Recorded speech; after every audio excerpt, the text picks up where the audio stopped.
Inform human, आप तक सच पहुंचे, यही हमारी कोशिश है। इन्फॉर्म ह्यूमन में आप सभी दर्शकों का बहुत स्वागत है। और हम लगातार इस तरह के प्रयास कर रहे थे कि हम कोई एक ऐसा एपिसोड प्रारंभ करें जो हर वर्ग के लिए उपयोगी हो। हम ऐसे व्यक्तित्वों के साक्षात्कार करें, हम उनके संघर्ष की कहानी को जानें, कैसे उस ऊंचाई पर वो पहुंचे। और ये आसान नहीं होता है, एक लंबी संघर्ष की कहानी होती है, तब कहीं जाके एक बड़ा मुकाम हासिल किया जाता है। ऐसे ही व्यक्तित्वों पर आधारित स्वयं सिद्धा हमारा स्पेशल एपिसोड आज हम शुभारंभ कर रहे हैं। और ये इन्फॉर्म ह्यूमन टीम के लिए गौरवान्वित करने वाली बात है कि एक बहुत बड़ी शख्सियत, अपने आप में एक बड़ा मुकाम हासिल करने वाले आदरणीय पुलिस अधीक्षक संपत उपाध्याय जी से इस अभियान का हम शुभारंभ कर रहे हैं। सर, आपका बहुत स्वागत है। सर, स्वयं सिद्धा दरअसल हमारी जो थीम है कि हम आप जैसी शख्सियतों के व्यक्तित्व को हम जानें कि आपने जो मुकाम हासिल किया, जब आप अपने छात्र जीवन में थे, जब कक्षा 8 में 10 में जब थोड़ी समझ होती है, तब ही क्या लक्ष्य तय कर लिया आपने कि आपको इस लाइन में जाना है? हर व्यक्ति का अलग अलग पैटर्न ढंग होता है और चीज़ें निर्भर करती हैं कि वो किस माहौल में पला बड़ा है, उसके घर परिवार में कैसा माहौल है, देश के किस भाग में उसने जन्म लिया है, बहुत सारे उसके कारण रहते हैं।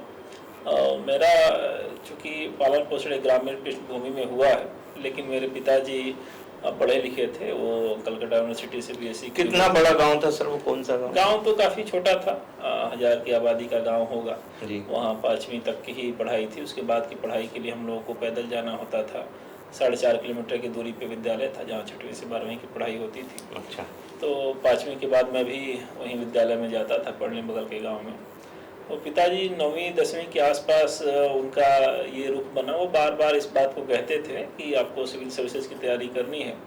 और इस बात को दृष्टिगत रखते हुए मैं 10वीं में अपने स्कूल का टॉपर था, हालांकि स्कूल बहुत बड़ा नहीं था, लेकिन फिर भी मैं टॉपर था वहाँ का। बावजूद इसके उन्होंने ह्यूमैनिटी सब्जेक्ट्स मुझे 11th-12th में दिलवाए और आगे की पढ़ाई चलती रही। फिर 12वीं के बाद मैं काशी हिंदू विश्वविद्यालय में एडमिशन लिया, जहाँ पे इकोनॉमिक्स में मैंने ऑनर्स किया। काशी हिंदू विश्वविद्यालय केंद्रीय विश्वविद्यालय है जो देश का अत्यंत प्रतिष्ठित विश्वविद्यालय है, हमेशा टॉप 5 में उसकी रैंकिंग रहती है। तो वहाँ से देश दुनिया को देखने समझने का एक नज़रिया मिला और जो गंभीर प्रयास होते हैं अध्ययन के लिए वो अपना वहाँ से शुरू हुए। साथ ही साथ वहाँ ग्रेजुएशन के बाद, चूँकि मेरी ग्रेजुएशन। वो गंभीर प्रयास किस तरह के थे? गांव में आप रहते हैं तो आपका कैनवस काफ़ी छोटा होता है। अपने क्लास में मान लीजिए 100-200 बच्चे हैं, तो आपको अपना अंदाज़ा नहीं चलता कि आप की ज्ञान का लेवल क्या है। जब आप बाहर जाते हैं तो और भी बच्चों को देखते हैं तो समझ में आता है कि नहीं, हमारी स्थिति क्या है, हमने कितनी पढ़ाई की है, कितनी की ज़रूरत है। तो काशी हिंदू विश्वविद्यालय में काफ़ी अच्छे अच्छे विद्यार्थी, काफ़ी अच्छे हमें प्रोफेसर मिले जिन्होंने हमको ठीक ढंग से पढ़ाया। तो उस चीज़ को लेके कॉन्फिडेंस आया कि नहीं, हम बेहतर पढ़ रहे हैं और जो हमारा दिशा है उस दिशा में आगे बढ़ रहे हैं। सर, लेकिन अक्सर ऐसा होता है कि जो पढ़ाई की जो उम्र होती है, 12वीं की या कॉलेज की जो उम्र होती है, उसमें कई सारी गलत चीज़ें आकर्षित करती हैं उस उम्र में। उससे कई ऐसी स्थिति बनी क्या सर? मैं इस बारे में काफ़ी सौभाग्यशाली मानता हूं अपने को, क्योंकि मैं अपने भाई बहनों में छोटा था। तो मैं सभी की बात मानता था। माता पिता जो कहते थे या जो टीचर कहते थे वो बात अपने लिए पत्थर की लकीर होती थी। कभी उनसे झूठ बोलना या बिना, जो जैसी उम्र थी, बिना उनसे पूछे कुछ कहना करना, ये नहीं फितरत में थी। तो बाकी भी जो यंग बच्चों से मैं इंटरेक्ट करता हूँ तो मैं उनको ये ज़रूर बात कहता हूँ कि आपके माता पिता, आपके जो गुरुजन हैं, वो आपका सबसे अच्छा भलाई चाहते हैं। तो आप उनकी बात सुनते रहिए, मेहनत करते रहिए अनुशासित ढंग से, कहीं ना कहीं आपको सफलता मिलेगी। तो ये चीज़ तो रहा कि मैंने हमेशा अपने बड़ों की बात मानी है और उनके समन्वय में ही काम किया। और सर, जब आप कॉलेज में थे तो आपके लड़ाई झगड़े होते होंगे? नहीं होते? नहीं, लड़ाई झगड़े नहीं होते थे। गुस्सा आता होगा? नहीं, मेरा काफ़ी हद तक पढ़ाई में ही था। स्कूल में कुछ बच्चे हमें लड़ते झगड़ते रहे होंगे, बाकी कॉलेज बनारस हिंदू यूनिवर्सिटी उसमें काफ़ी अनुशासित हुआ करता था और वहाँ प्रॉक्टोरियल बोर्ड का, बाकी टीम का काफ़ी अच्छा अनुशासन था। तो कैंपस में लड़ाई झगड़ा वहाँ न केवल हमारी फैकल्टी का ही नहीं होता था, वो देश का सबसे बड़ा रेजिडेंशियल यूनिवर्सिटी भी है, वहाँ उस समय करीब 15,000 से अधिक बच्चे पढ़ते थे और काफ़ी लोग हॉस्टल में भी रहते थे। एक अच्छा अनुशासित माहौल था। सर फिर वहाँ से यात्रा कैसे आगे बढ़ी? ग्रेजुएशन के बाद मैंने पोस्ट ग्रेजुएशन भी इकोनॉमिक्स में ही वहीं से किया। उसके बाद एसएससी के थ्रू मेरी एक नौकरी लगी थी जिसमें मैं गुवाहाटी में रहा, फिर अगेन दूसरी नौकरी लगी जिसमें मैं गोरखपुर में पदस्थ रहा। इसी दौरान चूँकि मेरा लक्ष्य सिविल सर्विसेज का था, तो पहला मैंने प्री का अटेम्प्ट गुवाहाटी से ही दिया था। हालांकि उस समय मेरी बहुत तैयारी नहीं थी, लेकिन मुझे ये भी लग रहा था कि मैं अपने लक्ष्य से भटकूँ नहीं, और उस प्रथम प्रयास में भी मेरा प्री निकला, मैंने मेंस दिया। हालांकि इंटरव्यू का कॉल नहीं आया, तो मुझे समझ में आया कि नहीं, मेरी तैयारी ठीक ठाक है। और फिर बाद में जब अगली नौकरी गोरखपुर आई, मैं गोरखपुर शिफ्ट हुआ, तो वहाँ नौकरी के साथ अपनी पढ़ाई लिखाई चलती रही और उसी में तीसरे अटेम्प्ट में अपने को ये सफलता मिली। वो कौन सी उम्र रही होगी सर जब? करीब 24 साल की उम्र थी मेरी, 24 से 25 साल, जब सफलता अपने को तीसरे अटेम्प्ट में मिली थी। तब कैसा फील हुआ सर आपको जब पिताजी का सपना पूरा हुआ? ये काफ़ी ही गौरवान्वित करने वाला क्षण था अपने को, चूँकि एक अटेम्प्ट पहले भी इंटरव्यू का कॉल आया था। इंटरव्यू में 300 में 225 नंबर भी मिले थे, बाकी विषयों में भी अच्छे नंबर थे। एक पेपर में नंबर काफ़ी कम हो गया था, ऐसा कथित रूप से स्केलिंग एक प्रावधान होता है जिसके तहत लोग बताते हैं, बाकी अपने को डिटेल नहीं पता, तो उस कारण से सिलेक्शन नहीं हो पाया था। तो उस साल में काफ़ी ज़्यादा अपने को सदमा लगा था कि भाई इतना सब कुछ होने के बाद भी नहीं हुआ, लेकिन कहीं ना कहीं तकदीर रहती है। अगले अटेम्प्ट में जब ये सिलेक्शन हुआ तो काफ़ी खुशी हुई और अपने घर परिवार, अपने जो दोस्त हमारे साथ वहाँ पर थे, उनके साथ न्यूज़ को शेयर किया गया और काफ़ी अच्छा लगा। फिर सर मूल जो आपका जॉब था वो शुरू हो गया था, तब फिर कौन कौन सी चुनौतियां आई सर? किस तरह से आपको लगता था कि ये सब फेस करना है?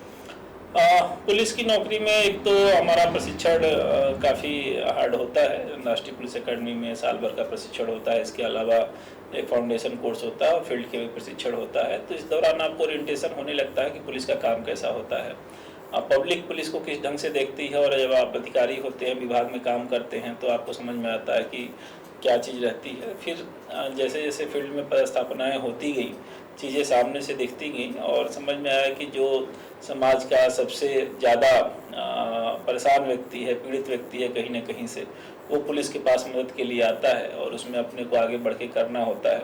कई बार लोग झूठी और गलत शिकायतों को भी लेके आते होते हैं, तो उसमें भी देखना होता है कि कोई निर्दोष के साथ गलत कार्रवाई ना हो जाए। साथ ही साथ हमारा जो स्टाफ होता है, यहाँ रेगुलर अवकाश नहीं होते, एक दिन भी उसको कहीं जाना है तो छुट्टी लेकर ही जाना है। कोई संडे, कोई सैटरडे, कोई होली, दिवाली, दशहरा, ईद की छुट्टी नहीं होती। तो उनका भी ध्यान रखना होता है कि उनको किस ढंग से हम काम करें ताकि मानसिक रूप से वो परेशान न होते हुए अच्छी ड्यूटी दे सके। तो ये एक मोटा मोटी बेस धीरे धीरे अनुभव के साथ बनता गया और उसी के आधार पर व्यक्ति आज तक अपना काम करते आ रहा है। सर आप जिस पद पे अभी वर्तमान में हैं, तो आपको किन किन चुनौतियां लगती हैं कि रात में भी कई बार सुकून से सोना चाहते हैं, कहीं घूमना टूर के लिए जाना चाहते हैं, लेकिन आपको लगता है कि नहीं ये ज़्यादा प्राथमिक है, ऐसा कई बार होता हो? हाँ, पुलिस का काम चूँकि राउंड द क्लॉक का है और हमेशा घटनाएं हो सकती हैं, हमारे थाने कभी बंद नहीं होते ऐसा कहा जाता है और व्यवहारिक रूप से भी है। तो ऐसी स्थिति में कहीं न कहीं अनकॉन्शियस में हमारे विभाग में कांस्टेबल से लेके पुलिस अधीक्षक या और भी सीनियर स्तर पे सभी अधिकारियों के मन में यह बात रहती है कि सभी शांति बनी रहे, कोई घटना दुर्घटना न हो। तो ये एक जिम्मेदारी का भाव रहता है, साथ साथ एक संतुष्टि भी होती है कि समाज के सुरक्षा के लिए हम काम कर रहे हैं। और जो घटनाएं हो जाती हैं वो तो पब्लिक को दिखती है कि भाई 4 चोरी हो गई, 4 झगड़े हो गए, कुछ और घटना हुई, लेकिन पुलिस की सक्रियता की वजह से जो चोरियां नहीं हो पाती, जो घटनाएं नहीं हो पाती, उसका कोई लिस्ट नहीं है। जब सभी लोग सो रहे होते हैं तो हमारे यहाँ गश्त पार्टी लगती है, हमारे गजटेड रैंक का अधिकारी और 2 TI शहर में, बाकी ज़िले में भी अन्य जो थाने हैं वहाँ पे भी लोग, सैकड़ों लोग गश्त में निकले होते हैं। तो एक जिम्मेदारी का भी भाव है, चुनौती का भी है और संतुष्टि का भी है। तो सर मतलब अमूमन ऐसा होता होगा कि जब आप सोते हैं तो एक जिम्मेदारी तो हमेशा मस्तिष्क में बनी ही रहती होगी? हाँ बिल्कुल, एक रहता है अनकॉन्शियस में, सीधा नहीं देखता, लेकिन सभी पुलिस अधिकारियों के साथ ही, कांस्टेबल से लेके हाईएस्ट पोस्ट तक सब जो फील्ड के अधिकारी हैं, दिमाग में कहीं ना कहीं उनके अंदर एक जिम्मेदारी का भाव जरूर रहता है।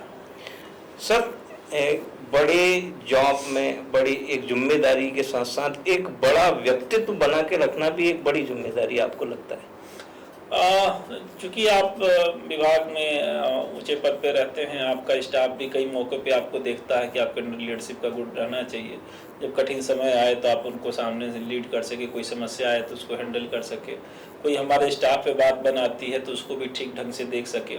ऐसे ही जनता के भी लोग देखते हैं कि अगर कोई नेचुरल कैलामिटी आ गई, बाढ़ आ गया, भूकंप आ गया, जिसमें सीधा सीधा ये पुलिस का विषय नहीं है, लेकिन उसमें सामने पुलिस को ही बढ़ के करना पड़ता है। गर्मी का समय है, आप देख रहे हैं आग लग रही है। हमारे यहाँ आग के लिए हमारा पुलिस विभाग नहीं ट्रेंड है, न बना है, लेकिन चूंकि जनता की समस्या है, एक आपदा आई हुई है, तो उसमें सबसे आगे बढ़ के पुलिस जाती है और जनता भी पुलिस की तरफ देखती है।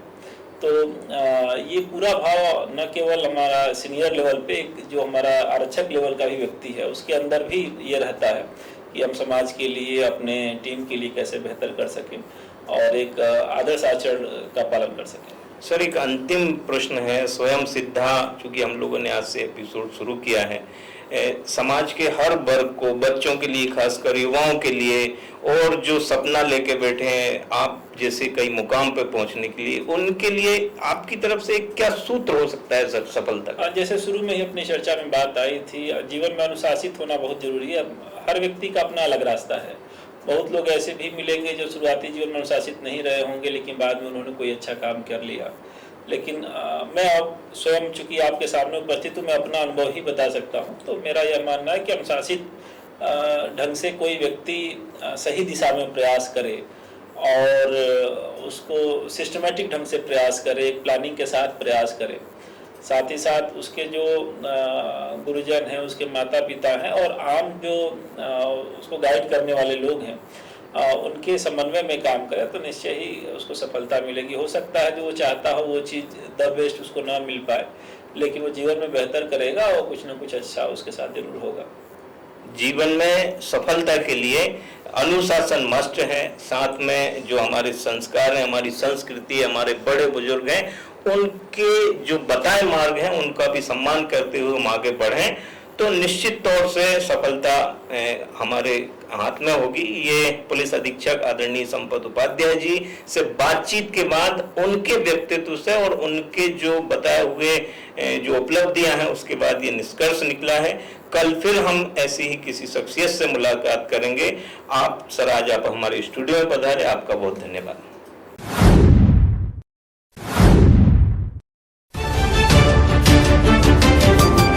इन्फॉर्म ह्यूमन, आप तक सच पहुंचे, यही हमारी कोशिश है।